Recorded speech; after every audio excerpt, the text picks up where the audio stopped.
My name is Jeff and welcome back to my workshop, or in today's case, temporary workshop, as I am still in the rehab center recovering, but we're getting closer to the point where I'll be able to head home.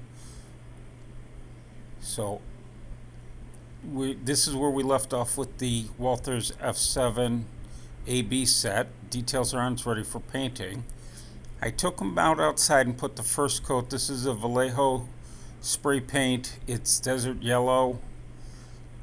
And that is going to be used for a bottom trim. The paint scheme is loosely based on the C&O F units. They were blue and yellow. So this is very similar. The blue is a little different, the yellow is a little different shade. But we have a line of yellow going along the bottom. So I'm using the Tamara masking tape to put the top edge of that yellow down, following that along the sides.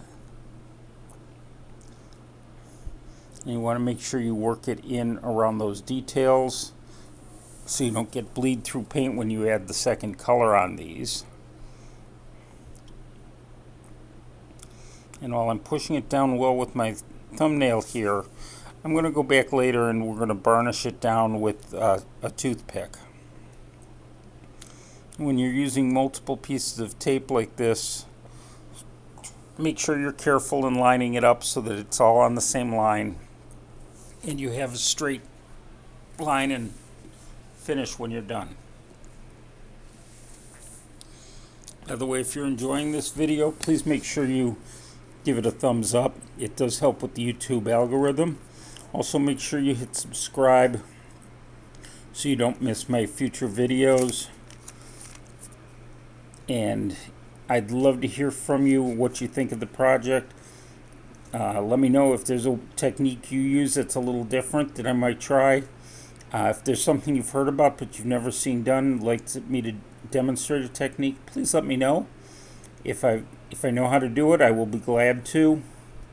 Even if I don't, I'll figure it out and I'll show you how I do it, and I will show you both what works and what didn't work as I learn through new techniques. I have no issue showing you my mistakes. So once I have the tape down the side, I'm going to do the same thing for the B unit along both sides. Then we're going to come back with the nose to handle the nose, which is a little more intricate. The B unit, that's not an issue because all we have is the yellow stripes down the sides and the blue on top. So as you can see, on the B unit, I put the masking tape down, and then I added blue painter's tape over it to wrap around the edge of the model to cover the rest of it. With that done, we can go deal with the nose of this engine. Now the pattern I'm using starts at the cab door steps and angles up to the bottom corner of the number board, then continues under the number board and then angles down and below the lower headlight, and then back up to the number board under the other side number board and back down to the corner by the door. So I'm going to work this one side at a time, get to the number board and then bring that down under the lamp, the lower headlight, and then repeat the process on the other side. Now, one of the things that happened while I was doing this is one of the lift rings broke off as I was doing this. Now, if I were doing it again, I'd probably paint those separately as a separate detail part and then apply them after I had finished the painting, much like I do with the I'm going to do with the grab irons or the handrails, hand grabs on the sides of the door.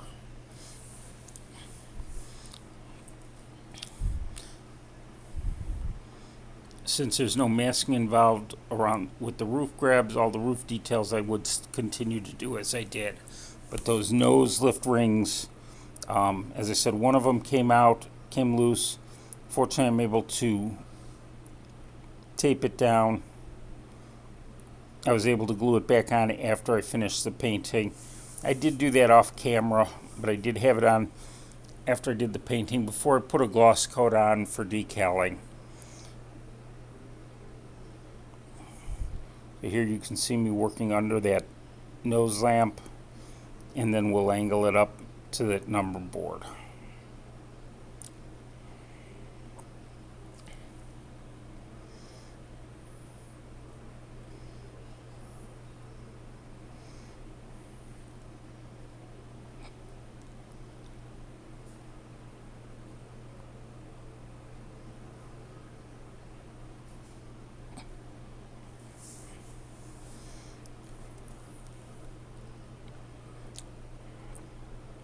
Okay, with that done, it's time to add painter's tape to cover the larger areas.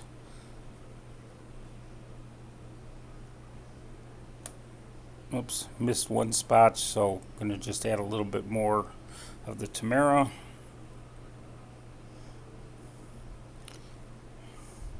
Take your time in this step. Inspect things. If you have to, take a break after you finish and go back and look at it. And then if you have to redo something, you can. It's a lot easier to correct a problem in this stage than it is after you've painted. Although you can still touch up the paints. The colors I'm using all have, I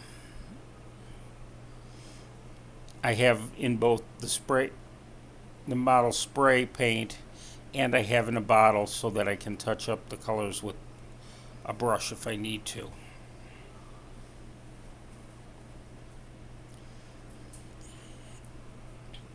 And so again, just applying the blue painter's tape over the yellow Tamara tape. The Tamara tape has a clean cut edge to it, so you can use that straight off the roll to edge your paper. Painter's tape doesn't. It has a rough edge that will show in your finished product if you use it. So when I do use painter's tape to create a line, I will always cut a fresh line edge to it using a straight edge and a piece of glass. I don't have the plate glass with me here, so and for small areas like this, I prefer the Tamara.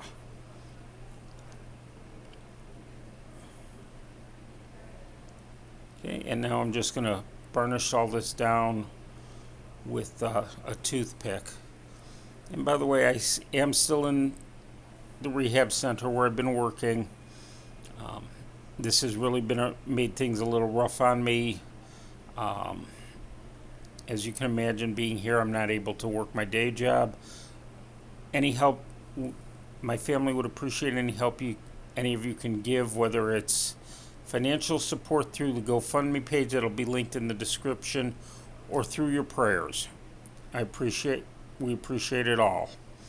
So now I went outside here and I've laid using some garbage bags as a drop cloth and just spraying it down. I cover a lot more area than I need to. I'm outside and I made sure I am downwind of anybody else who might be around so they don't have to smell my paint fumes. And of course I don't want to get paint on the table since it does belong to the center I'm at.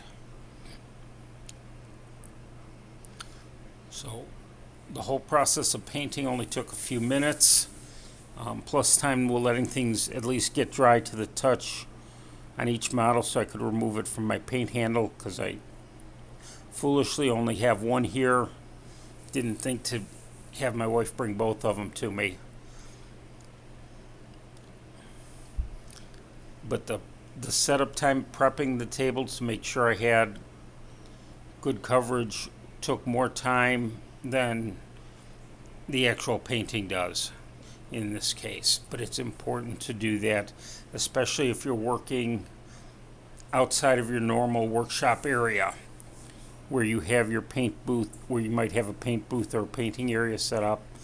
But if you don't have that and you work outside at your own home on a patio table or something like that, you probably want to take the same types of precautions to keep others in your family from complaining about the paint stains on the outdoor furniture. So with the blue, it's important because this is a final coat to make sure you get in all the nooks and crannies, especially on the ends around the diaphragms, so that you have good solid coverage. As I'm removing it, I'm being careful to grab it by the paint. It's hard to see, but I am wearing some gloves on my hands because you can see you still get some paint on there as you're working.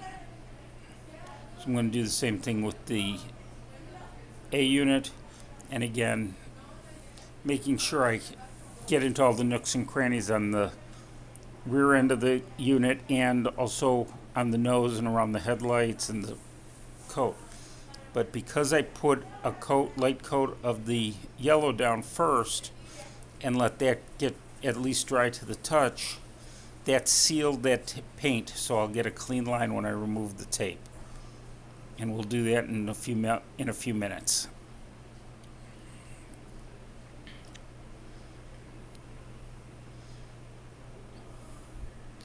Now I do like to get that masking removed as soon as the paint is completely dry to the touch. I still let it cure for overnight before adding an additional coat or doing any additional painting on it. So in this case, the next step is going to be a clear coat, which I'm not going to show you on video, but I will wait till the next day after this was done to put that on, and then when I come back in next week's video, that clear coat will be on and we'll be ready to start applying decals and really help bring this engine to life. We'll also add the handrails and start adding that additional detail as well. And that'll all be in next week's video.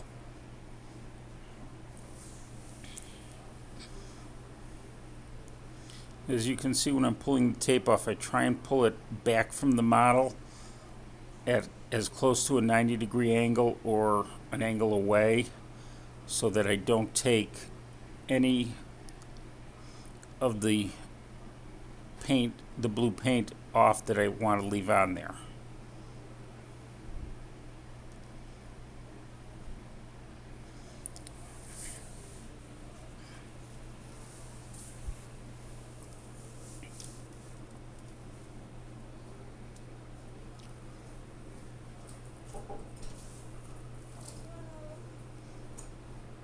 And then we'll do the same thing for the B unit as well and get that masking off.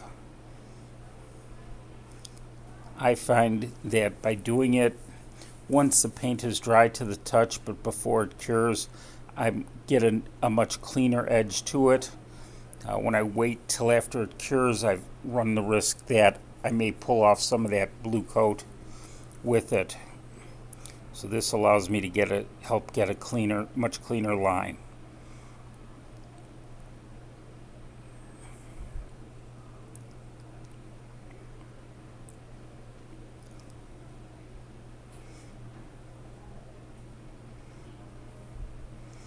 And whenever possible, try and remember the order, the way you put things, so you're grabbing stuff. If you do it in the, say, in the reverse order you took it on, put it on, then it'll all come off nice and easily. If you do it in the same order you put them on, you might be able to pull more off, but you might also snag things. So it helps to remember the order you put them on and where the masking is. So with these complete, thank you for watching.